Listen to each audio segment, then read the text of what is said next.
on some schooling fish, and it is a ton of fun. But schooling fish means a bunch of rods, so that is my pile of rods for tomorrow in Lake Okeechobee. We got A-rigs, square bills, burner worms cut in half on jig heads, swim jigs, hair jigs. We got a lot of stuff because when it comes to these kinds of schools, having options and having a bunch of different presentations is really key to getting bigger bites and getting more bites compared to that boat next to you. It's a high pressured area. We found them like last week and it was fun, dude. I caught like 10 straight in a row. Biggest was only like 3.5 pounds, but I'm hoping, these are all males that are moving into spawn. I'm hoping gradually, if you hit it right, it's going to transition into some females. There's a front going to push through. The weather's kind of setting up right, so hopefully we'll catch some numbers and we'll also get into some bigger fish. But I'm going to go through what baits actually work because we got a million of them tied on, and that's what you got to do, and then you kind of narrow it down as to what the juice is and what the key is. But Okeechobee fishing tomorrow, schooling fish, males moving in on the outside grass line, high water, and hopefully a lot of numbers, maybe some big ones.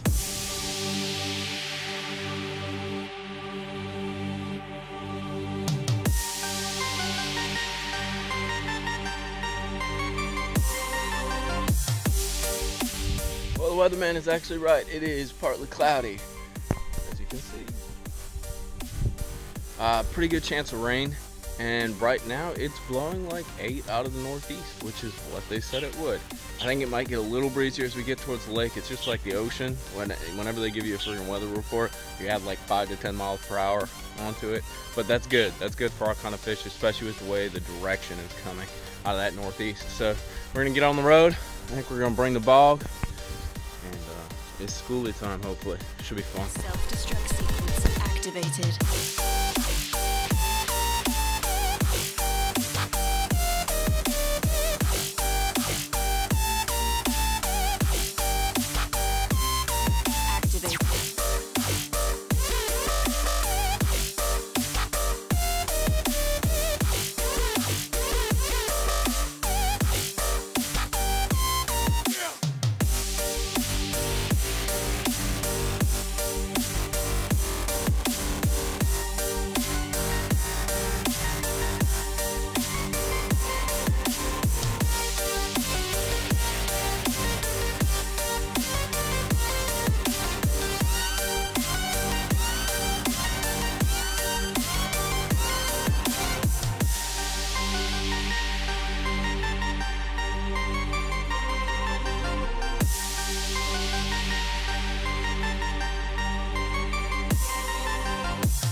Well, gentlemen, we made it out to the honey hole. They're not schooling yet. It's a late day deal. It's like, I think it's like 12:30, 12:45.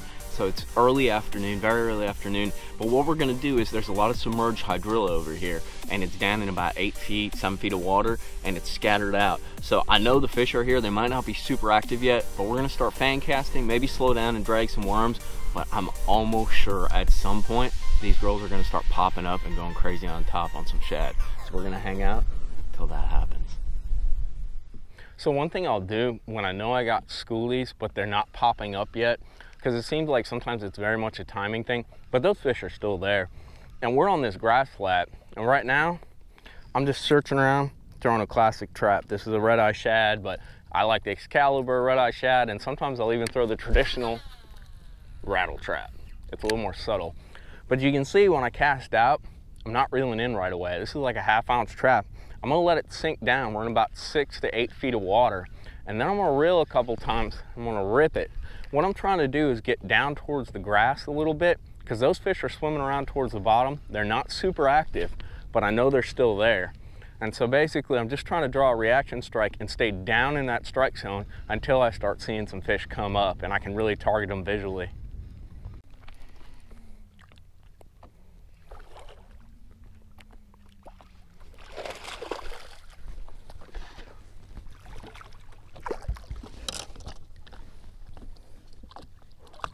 Nice start.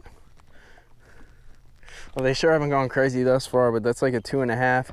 Got a gambler burner worm. You can see I cut it off. It's on a 1/2 ounce jig head. I'm gonna have to move around a bit to find these jokers because they're not totally behaving. We're gonna make this happen.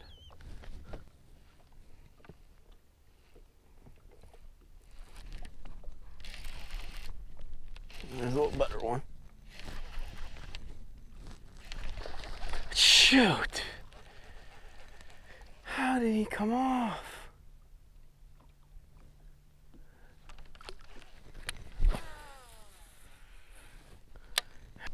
Let me show you how I'm rigging up this burner worm. You can see I just cut the head off right there, right above that hook guide. And then I got a 1/2 ounce. This is a swim bait head by Gambler. See that beefy hook? I think that's really important, but especially when you get these bigger fish on. But what we're gonna do is we're just gonna thread it onto this head, and this burner worm matches up just right with it. Like I mentioned, it's a 1/2 ounce head, so it's a little bit heavier than what you'd expect to be thrown. Just thread it on, make sure she's straight. You can see she's mostly straight, but it's nice for going through the grass. It has that kind of like edge on it, and I mean, we are in almost 8 feet of water, 6 to 8 feet of water, and this will get down there, kind of slow rolling it, basically fishing it like a slow rolled spinnerbait.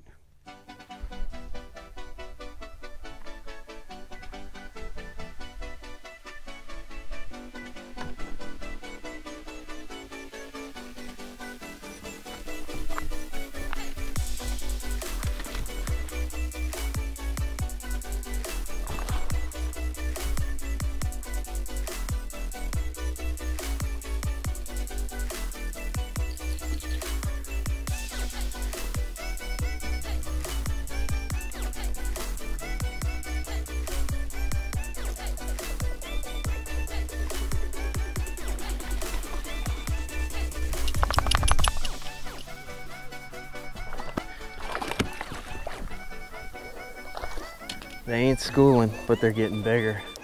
How about that? Chomp that thing. That's a solid one. And they're more towards the outside. They're not on top, but burner worm, fluorocarbon, 1/2 ounce head. Let's get it back. That was cool.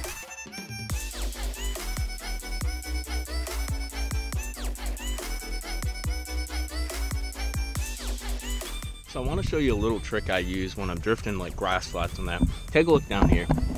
All this stuff is hydrilla or eelgrass coming like 3 to 4 feet off the bottom. And you can see it, we're in 7 feet. So what I'm looking to do, I can't power pole down in that depth, but what I can do is create like a controlled drift. So what I'm gonna do is I'm gonna drop this power pole.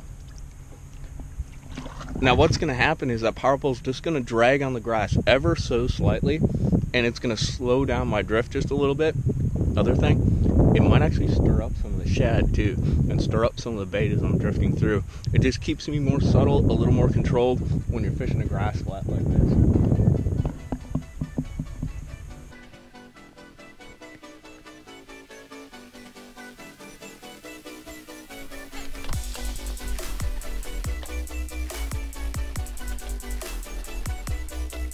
Fish.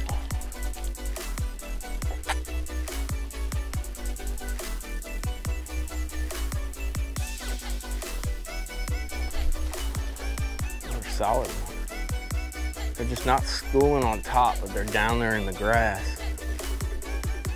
Gotta be a little more subtle than I was being the other day.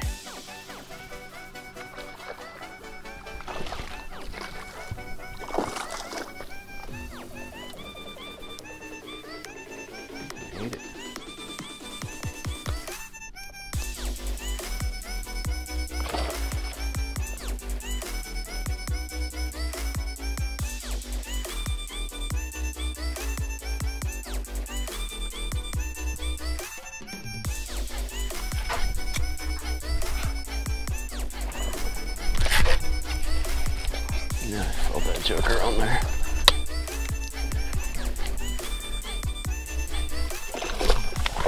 It's right where I caught that 4.5. He like head tapped it before she ate it.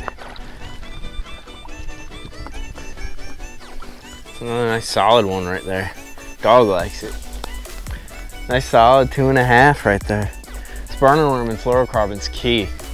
It's really, she head tapped it before she ate it. That's kind of interesting.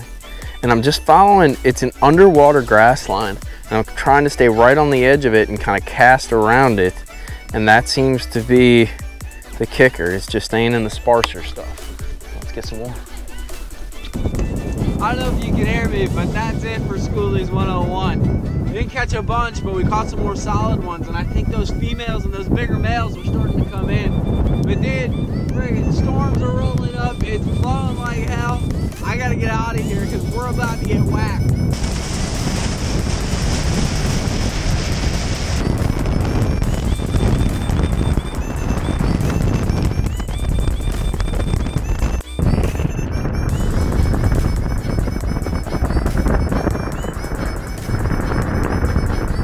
Well, gents, we done got blown off the lake, but it was a good learning experience. It didn't happen like I thought it would happen, but hey, we still caught some solid ones. Caught like a 4.5. I lost one almost 4. I wish I had that one back.